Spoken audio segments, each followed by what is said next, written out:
নজিরবিহীন দুঃশাসন ও স্বেচ্ছাচারিতার প্রতিবাদে ছাত্র জনতার এক অবিস্মরণীয় অভ্যুত্থানের মুখে হাসিনা সরকারের পতনের পর তার আজ্ঞাবহ মন্ত্রী এমপিদের প্রায় সবাই গা ঢাকা দিয়েছেন। ইতোমধ্যে আওয়ামী লীগের মন্ত্রিসভার সদস্যদের অনেকে দেশত্যাগ করেছেন, তবে যারা দেশত্যাগ করতে পারেননি তাদের অনেকেই প্রাণ ভয়ে পালিয়ে বেড়াচ্ছেন। এদিকে পলায়ন পর মন্ত্রী এমপিদের বেশ কয়েকজন সেনা হেফাজতে ক্যান্টনমেন্টে অবস্থান করছেন বলে জানা গেছে।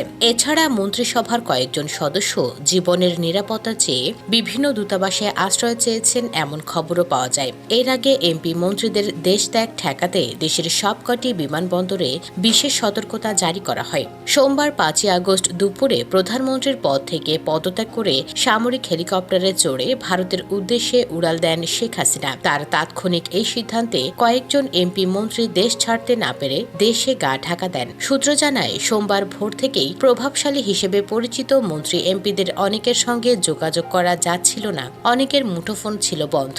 বিশেষ করে স্বরাষ্ট্রমন্ত্রী আসাদুজ্জামান খান কামাল, সেতুমন্ত্রী ওবায়দুল কাদের, আইনমন্ত্রী আনিসুল হক অজ্ঞাত স্থানে চলে যান। এর আগে হাসিনা সরকারের ক্ষমতাধর উপদেষ্টা সালমান এফ রহমান, অর্থমন্ত্রী মাহমুদ আলী, বস্ত্র ও পাটমন্ত্রী গোলাম দস্তগীর গাজী ও ঢাকা দক্ষিণ সিটি কর্পোরেশনের মেয়র শেখ ফজলেনুর তাপস অজ্ঞাত গন্তব্যের উদ্দেশ্যে বিমানযোগে দেশ ছাড়েন। জানা যায়, রোববার রাতে পররাষ্ট্রমন্ত্রী হাসান মাহমুদের পরিবারের সদস্যরা EK 586 নম্বর ফ্লাইট যোগে দেশ ত্যাগ করেন। তাদের গন্তব্য ছিল সংযুক্ত আরব আমিরাতের দুবাই বিমানবন্দর। মূলত এর পরপরই গণহারে মন্ত্রী এমপিদের দেশ ত্যাগের খবর সামাজিক যোগাযোগ মাধ্যমে ছড়িয়ে পড়ে। সূত্র জানায়, মন্ত্রী এমপিদের অনেকে শেষ মুহূর্তে শত চেষ্টা করেও আর দেশ ছাড়তে পারেননি। রোববার ও সোমবার দুদিন টিকিটের জন্য তারা বিভিন্ন এয়ারলাইন্সের সঙ্গে যোগাযোগ করেও বিফল হন। অনেকে পরিবারের সদস্যদের নিরাপদে বিদেশ পাঠাতে পারলেও নিজে আর যেতে পারেননি। এদের মধ্যে পররাষ্ট্রমন্ত্রী হাসান মাহমুদ,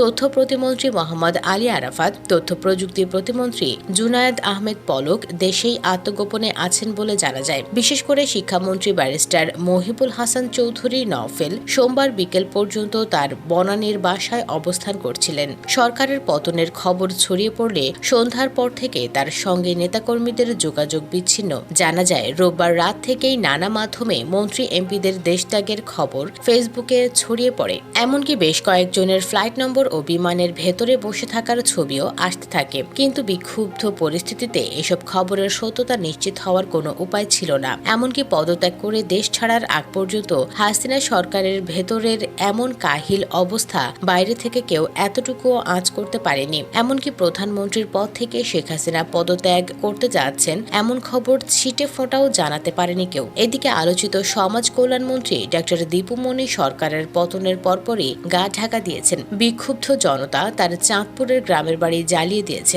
এছাড়া চট্টগ্রাম 3 আসনের সাবেক এমপি মাহফুজুর রহমান ওরফে মিতা সপরিবারে দেশ ছাড়তে ঢাকায় ছুটে আসেন। বিকেল 5টায় তিনি শাহজালাল বিমানবন্দরে হাজির হন, কিন্তু বিমানবন্দর বন্ধ ঘোষণার খবরে তিনি ফিরে আসেন। পরে গুলশানের বাড়িতে ঢোকার চেষ্টা করেও ব্যর্থ হন। পরে তিনি স্ত্রী সন্তানদের নিয়ে অজ্ঞাত স্থানে চলে যান। যুগান্তরের সন্দীপ প্রতিনিধি জানান, তার দুঃশাসনে অতিষ্ঠ সন্দীপবাসী তার খোঁজ করেন। পরে স্থানীয় এনাম নাহার এলাকায় তার কয়েকশো কোটি টাকার অবৈধ সম্পদ দখলে নেয় জনতা। এ সময় মাহফুজুর রহমানের ফাঁসি দাবিতে বিভিন্ন স্লোগান দেয়া হয়।